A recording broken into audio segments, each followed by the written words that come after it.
아니 이게 어떻게 된 일이야? 이 죽을 먹고 내가 죽을 줄이야. 벼슬보다 무거웠던 한 그릇의 죽. 거지 행색으로 며느리감을 시험한 좌의정이 끝내 무릎 꿇은 날. 조선에서 가장 높은 자리에 앉은 늙은 대신이 누더기 옷을 걸치고 새벽 장터 바닥에 쭈그리고 앉았던 날 아무도 몰랐습니다. 그 초라한 거린의 손에 건네진 뜨거운 죽 한 그릇이 한 여인의 운명만이 아니라 평생 사람 위에 서 있다고 믿었던 한 사내의 마음까지 송두리째 뒤집어 놓을 줄은 아무도 몰랐습니다. 그날 저는 굴줄인 거린 행세를 하고 있었지만 정작 가장 궁핍했던 쪽은 제 배가 아니라 제 마음이었습니다. 저는 한양에서 이름만 대면 모를 이 없는 가문의 어른이었습니다. 조정 대신들이 제 눈치를 살폈고 고을 수령들이 제 집안의 혼처를 가문의 영광처럼 여겼습니다. 외아들은 어려서부터 글과 예를 익혀 장차 집안을 이을 제목으로 길렀고 저는 그 아이에게 누구보다 번듯하고 흠없는 배필을 드리리라 마음먹고 살았습니다. 그런데 어느 날 아들이 저에게 머리를 조아리며 평생 함께하고 싶은 여인이 있다고 말했습니다. 그 순간까지만 해도 저는 그저 집안 형편이 모자라거나 신분이 낮은 집 딸쯤이겠거니 여겼습니다. 그러나 뒤이어 들은 한마디는 제 속을 뒤집어 놓았습니다. 저작거리에서 죽집을 하는 젊은 여인이며 아직 돌도 지나지 않은 아이를 업고 산다는 것이었습니다. 저는 그날 처음으로 아들의 얼굴을 똑바로 쳐다보지 못했습니다. 가문의 체면이 먼저 떠올랐고 세상 사람들의 입이 먼저 무서웠습니다. 대체 어떤 사연이 있기에 혼인도 하기 전에 아이를 안고 사는 여인을 데려오겠다는 것인지 제게는 그것이 사랑이 아니라 어리석음으로만 보였습니다. 저는 단칼에 반대했고 그 아이는 처음으로 제 앞에서 물러서지 않았습니다. 사람의 사정은 겉에서 보는 것과 다르다는 말이 제 귀를 때렸지만 그 말은 오히려 제 자존심만 더 건드렸습니다. 그날 밤 늦도록 잠을 이루지 못하던 제 귀에 오래전 세상을 뜬 아내의 목소리가 자꾸만 맴돌았습니다. 사람을 옷자락과 소문만으로 재단하지 말랐던 그 말이 이상하게도 그날따라 제 마음을 괴롭혔습니다. 결국 저는 제 눈으로 확인하기로 했습니다. 다만 대신의 옷을 입고 찾아가면 누구나 본심을 감출 터였습니다. 그래서 가장 더러운 옷을 골라 입었습니다. 해진 두루마기에 흙을 묻히고 며칠 씻지 않은 사람처럼 얼굴에 검댕을 바르고 허리까지 굽힌 채 지팡이에 몸을 기대었습니다. 한양에 찬 새벽 바람이 뺨을 때리던 날 저는 종로 끝자락의 허름한 장터로 향했습니다. 거기에는 비바람에 씻긴 나무 간판 아래 작은 죽집 하나가 있었습니다. 문지방은 닳아 있었고 연기는 얇았지만 끊기지 않았습니다. 오래 버틴 사람의 삶처럼 작고 약해 보여도 이상하게 꺼지지 않는 불이 그 안에 살아 있었습니다. 제가 가게 앞에 멈춰 서자 안에서 젊은 여인이 아이를 등에 업은 채 뛰어나왔습니다. 여인의 얼굴은 어린 나이답지 않게 수척했고 눈 밑에는 검은 그늘이 내려앉아 있었습니다. 그러나 손끝은 놀랍도록 다정했습니다. 그녀는 저를 한 번도 불쾌한 눈으로 훑지 않았고 제 몸에서 나는 냄새에도 미간 한 번 찌푸리지 않았습니다. 비틀거리며 자리에 앉은 제 앞에 따뜻한 죽 한 그릇과 국물을 밀어두는 손길은 조심스러우면서도 익숙했습니다.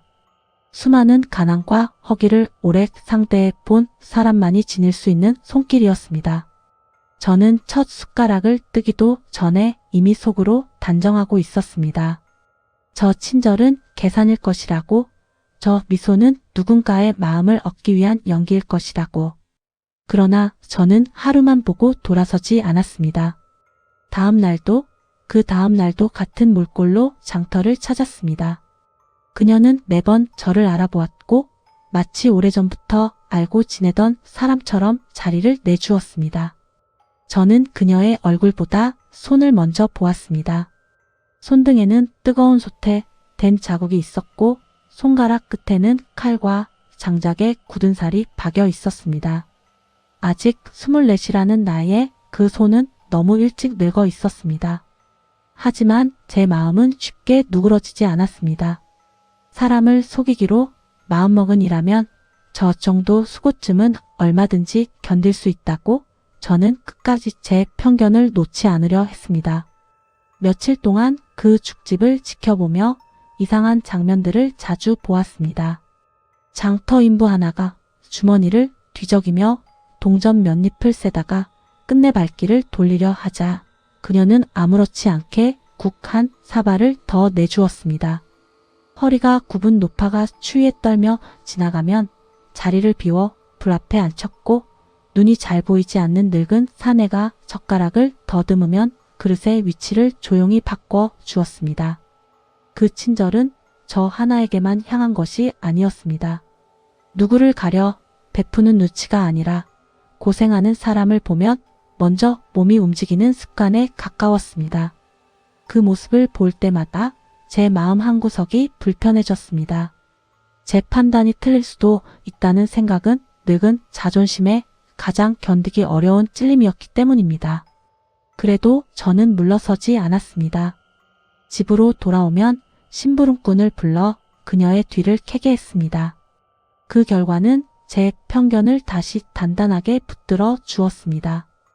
아이의 호적은 수상했습니다. 어미칸에는 그녀의 이름이 적혀 있었고 아비의 이름은 비어 있었습니다. 동네 사람들 가운데도 그녀를 두고 수군거리는 이들이 있었습니다. 젊은 나이에 아이를 안고 홀로 사니 사연이 깨끗할 리 없다는 말이 사방에서 떠돌았습니다. 저는 그 말을 증거처럼 붙들었습니다. 제 눈앞에서 보이는 다정함보다 제 귀에 들어오는 소문을 더 믿고 싶었습니다. 사람은 보고 싶은 것만 보는 법이고 저는 끝내 제 오만을 지키고 싶었습니다. 그러던 어느 새벽 저는 평소보다 일찍 장터에 나갔습니다. 하늘은 아직 푸르스름했고 상인들의 입김이 연기처럼 흩어지던 시간이었습니다. 그녀는 아이를 업은 채 쌀자루와 채소, 꾸러미를 고르고 있었습니다. 잠깐이라도 값이 싸다고 하면 품질부터 살폈고 조금이라도 덜 좋은 것은 단호히 내려놓았습니다. 싼 것보다 먹일 것을 먼저 생각하는 얼굴이었습니다. 장바구니가 점점 무거워질수록 그녀의 어깨는 더 기울었지만 한 번도 남에게 값을 깎아 달라 떼를 쓰지 않았습니다. 장사치 하나가 남은 나무를 덤으로 얹어주자 그녀는 다음번에 죽 한 그릇 더 드리겠다는 듯 고개를 깊이 숙였습니다. 저는 그 모습을 보고도 마음을 쉽게 정리하지 못했습니다. 착한 사람일 수는 있겠으나 그래서 제 며느리가 될 수 있는지는 또 다른 문제라고 스스로를 속였습니다.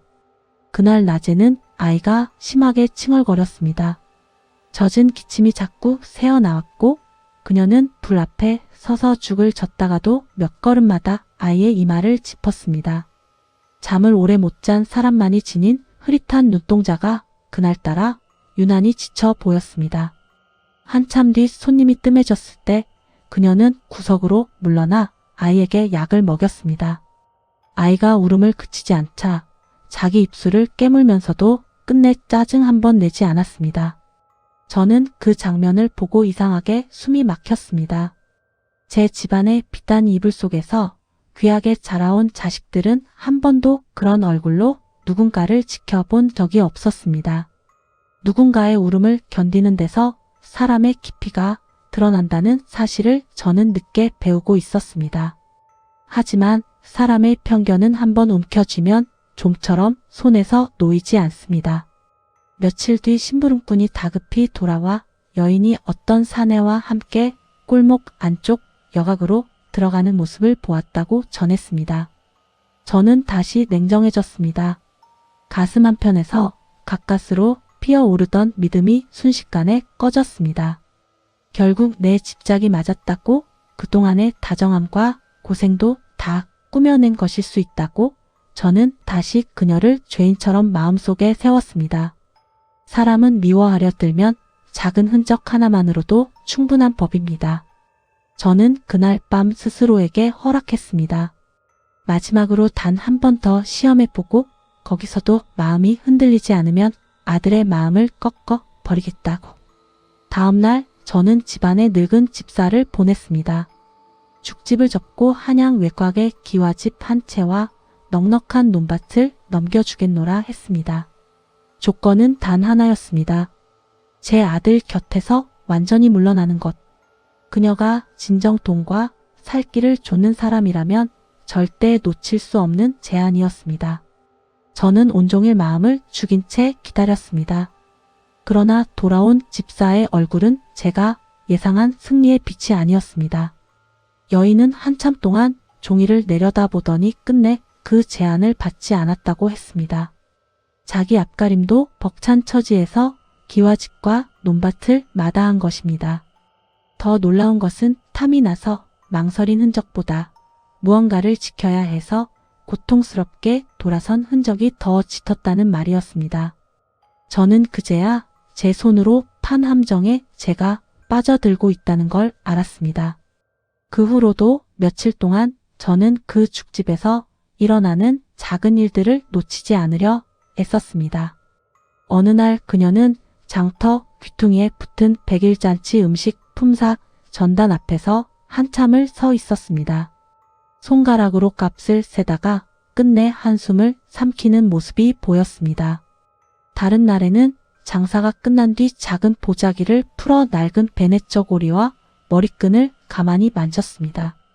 그 손길은 물건을 만지는 것이 아니라 사람의 체온을 더듬는 것처럼 조심스러웠습니다. 그리고 아무도 보지 않는다고 생각한 순간 그녀는 마른 눈물을 소매 끝으로 훔쳤습니다. 그 표정을 본 뒤부터 저는 이상하게도 여각의 장면이 예전처럼 확신으로 남지 않았습니다.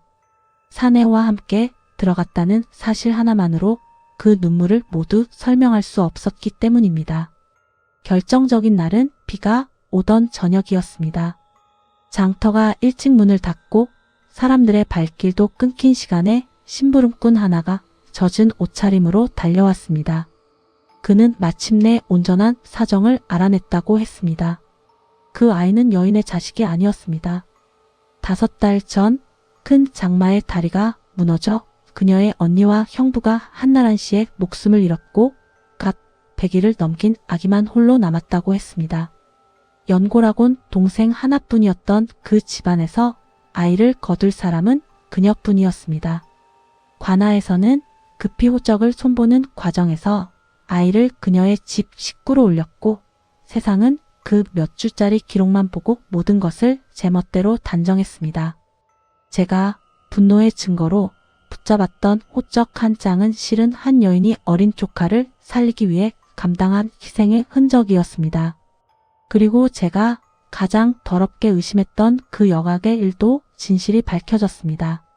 아이의 열이 며칠째 떨어지지 않아 지방에서 올라온 의원을 만나러 간 길이었고 함께 들어간 사내는 관아 설이었습니다. 언니 부부가 남긴 몇 푼 안 되는 살림과 아이의 신분 정리를 위해 도장을 받아야 했던 자리였다고 했습니다. 그녀는 소문이 더러워질까 두려워 누구에게도 자세히 말하지 않았고 그래서 더 쉽게 비난의 대상이 되었습니다. 저는 그 말을 듣는 순간 비로소 깨달았습니다. 제가 시험했던 것은 한 여인의 품성이 아니라 제 자신의 인색함과 교만이었습니다. 그녀는 하루도 빠짐없이 가난과 피로와 소문을 견디며 한 아이를 품에 안고 살았는데 저는 따뜻한 방 안에서 앉아 그 삶을 의심으로만 재단하고 있었던 것입니다. 그날 밤 저는 처음으로 제 벼슬이 너무 가볍게 느껴졌습니다. 백성의 살림을 논하고 사람의 옳고 그름을 가리던 제 혀가 실은 한 젊은 여인의 선함조차 분별하지 못했다는 사실이 부끄러웠습니다. 늙었다고 저절로 지혜로워지는 것은 아니었습니다. 높은 자리에 오래 앉았다고 해서 마음까지 높아지는 것도 아니었습니다.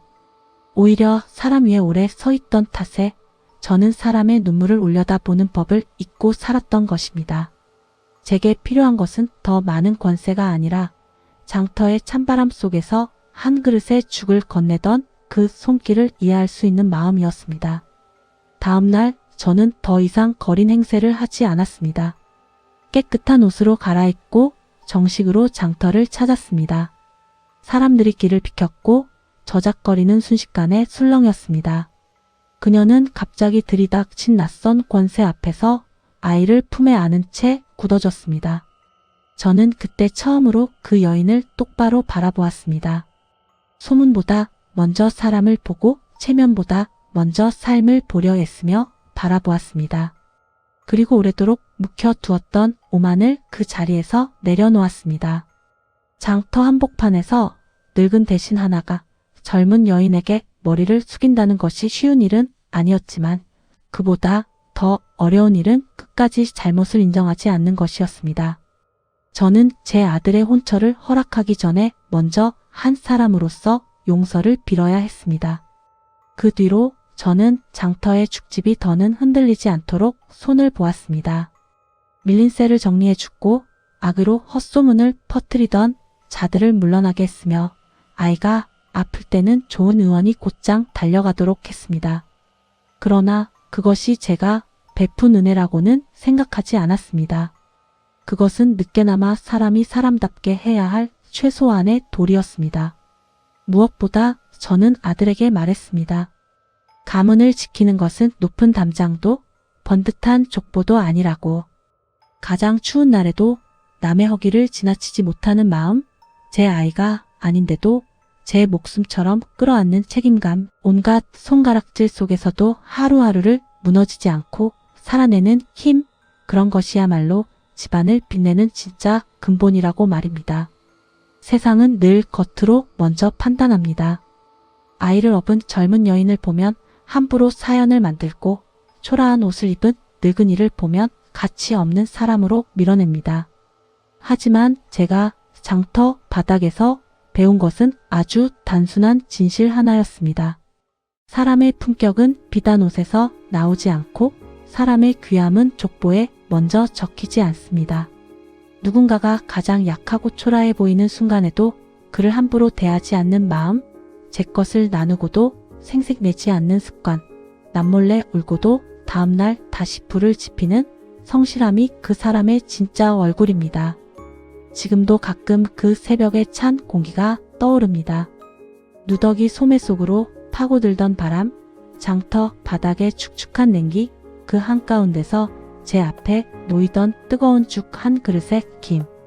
그때 저는 거린 행세를 하고 있었지만 실은 제 마음이 더 비루했습니다.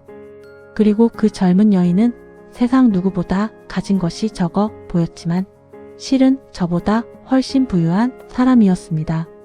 남을 먹일 수 있는 손이 있었고 남의 아이를 품을 수 있는 가슴이 있었고 자기 억울함을 함부로 떠벌리지 않는 품위가 있었기 때문입니다. 만약 그날 제가 끝내 장터로 가지 않았다면 저는 제 아들의 행복만 가로막은 것이 아니었을 것입니다.